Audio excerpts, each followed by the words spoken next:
What is just-in-time? Just-in-time means a system of manufacturing that makes and delivers what is needed, when is needed, and in the quantity needed.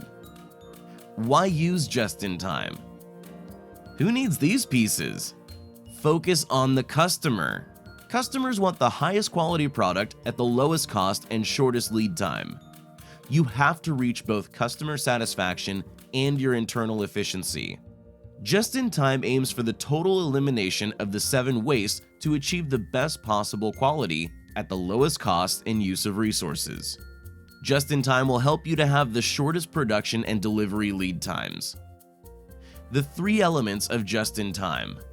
Just-in-time is based on the Hejunka and is formed of 3 elements: takt time, continuous flow, and a pull system. Element 1. Takt time. Takt time is how often you should produce one part or product to meet customer demand. For example, 1 piece every 22 minutes. Element 2. Continuous flow. Continuous flow means producing and moving one item at a time to meet the takt time. This way of production prevents the material to have stagnation between processes. Element 3. Pull system. Pull means providing the customer or the downstream process only what is required according to a signal from the customer. By combining these 3 elements, you can easily realize the